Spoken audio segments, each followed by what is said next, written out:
내 편이라는 주제로 오늘 말씀을 함께 나누도록 하겠습니다.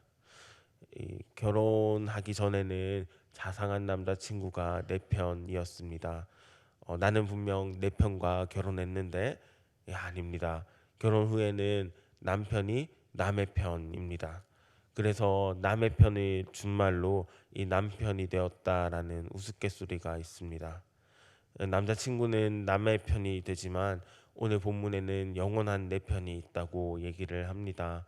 오늘 본문을 통해서 영원한 내 편에 대해서 함께 알아보도록 합시다. 여호수아서는 역사서의 첫 번째 책입니다. 역사서는 가나안 땅을 차지하는 여호수아의 이야기로 시작되면서 이 땅을 빼앗기는 시드기야 왕의 이야기로 끝이 납니다. 역사서는 정착에서 추방까지의 이야기를 담고 있습니다. 여호수아서는 가나안 땅에서 펼쳐질 모든 이스라엘 역사의 성공과 실패를 판단하는 기준이 됩니다. 땅을 차지하려면 먼저 주님이 주신 말씀 안으로 들어가야 되고 길이 평탄하려면 하나님의 길을 따라가야 합니다. 여호수아는 정복과 전쟁의 책입니다. 그런데 칼과 창으로만 싸우는 전쟁에 대해서 얘기하지 않습니다. 진짜 상대해야 할 적은 밖이 아니라 안에 있습니다. 가나안 땅을 정복하기 전에 내가 먼저 하나님께 충성해야 되고 항복해야 합니다. 가나안 땅을 점령하기 전에 정탐하기 전에 나를 먼저 정탐해야 합니다. 이스라엘 자손들은 홍해를 건너고 또 요단을 건넜습니다.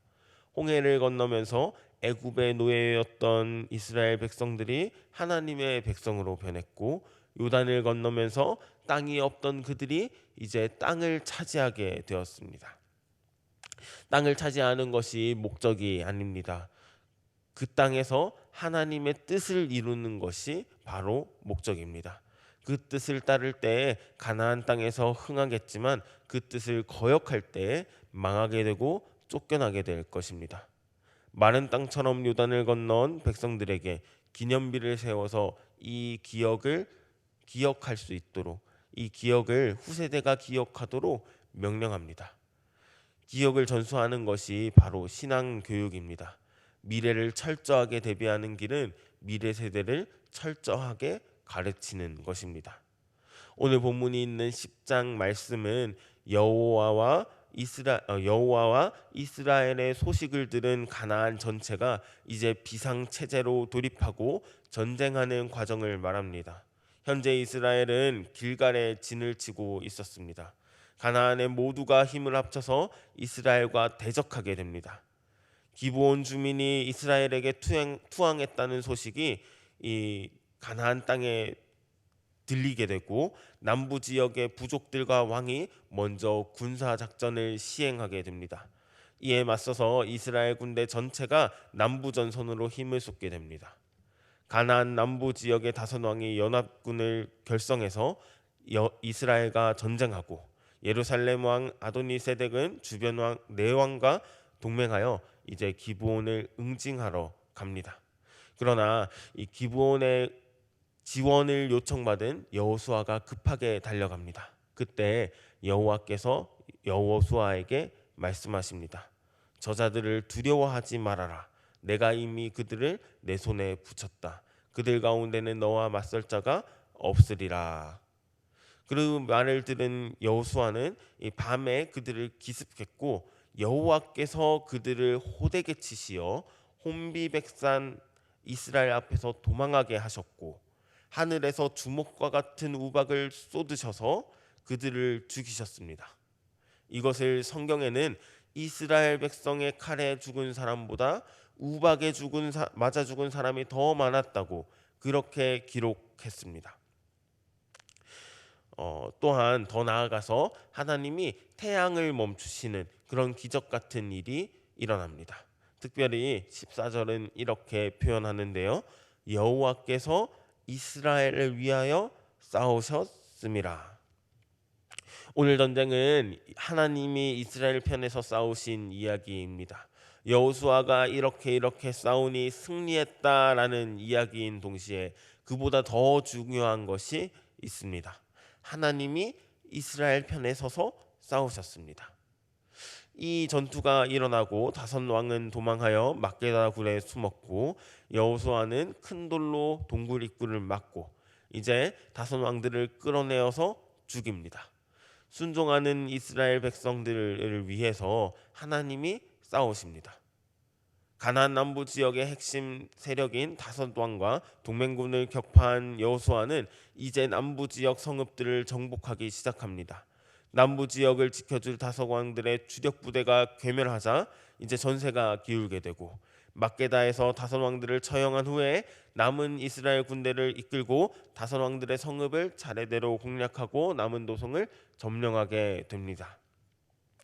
성경은 계속해서 하나님의 명령에 순종하여 숨쉬는 것이라면 하나도 살려두지 않고 모조리 다 없애버렸다라고 얘기를 합니다. 가나안에서의 전투는 헤렘 전쟁이라고 합니다. 하나님께 온전하게 맞춰진 전적으로 합쳐진 것이라는 뜻입니다. 가나안 전투는 승리해서 내가 적들의 것을 빼앗아서 부요하게 되는 전쟁이 아니라 모든 것을 하나님께서 주셨다고 고백하는 전쟁이기 때문에 전쟁에서 얻는 모든 것들은 주님의 것이기 때문에 하나님의 것이기 때문에 우리가 사사로이 가질 수 없습니다. 그래서 모든 것을 주님께 바쳐야 하는 것이지요. 모든 물건을 소각하고 가축들은 죽이고 금속류는 성전 창고에 보관을 해서 성전을 위해서 재활용해야 합니다. 어떤 물건도 전리품으로 취할 수 없습니다. 하나님의 말씀에 순종하는 이스라엘 백성들에게 이제 거칠 것이 없습니다. 여리고 왕을 해치우듯이 각 성들의 왕을 해치웁니다. 순종이 승리를 만듭니다. 이렇게 해서 여호수아는 온 지역을 정복하게 됩니다. 성경은 42절에서 다시 한번 말합니다. 이스라엘의 하나님 여호와께서 이스라엘의 편에서 싸워 주셨기 때문에 여호수아는 한 번 출정하여 이 모든 왕들을 사로잡고 영토를 점령했다. 그렇게 얘기를 합니다. 이스라엘이 대단한 것이 아니었습니다. 이스라엘은 그저 철저하게 순종했습니다. 아이성과 같은 실수를 범하지 않고 모든 것을 다 하나님한테 바치며 담대하게 순종합니다. 하나님이 이스라엘을 위하여 싸우셨기 때문에 여호수아는 승리할 수 있었습니다. 가나안 전쟁은 여호수아의 전쟁이 아니라 여호와의 전쟁입니다. 오늘날 우리도 마찬가지입니다. 우리가 싸우고 있는 듯이 보입니다.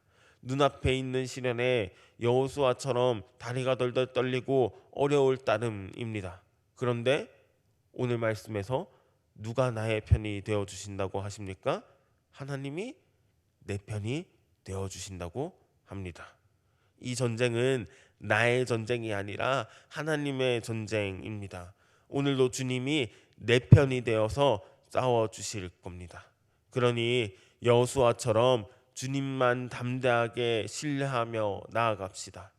내 마음에 하나님의 크기가 우리 안에서 점점 커질 때 진정한 담대함이 생길 것입니다. 오늘 말씀을 묵상하며 마음속에 주님의 공간을 키우는 우리 성서중부교회 성도 되길 기도합니다. 기도하겠습니다. 사랑이 많으신 하나님 아버지 참 감사합니다. 주님이 영원한 내 편이 되십니다. 오늘도 내 편에서 싸워주시며 인도해 주십니다. 그러나 나는 여전히 불안한 모습을 보입니다. 내 안에 있는 주님의 크기를 키우며 주님만 담대하며 신뢰하며 나아갈 수 있도록 도와주시옵소서. 성장시켜 주시옵소서. 순종으로 승리하고 그 승리를 다음 세대에게 간증할 수 있는 믿음의 선배로서 나아가게 하여 주시옵소서. 오늘도 내 편 되시는 예수 그리스도의 이름으로 기도드리옵나이다. 아멘.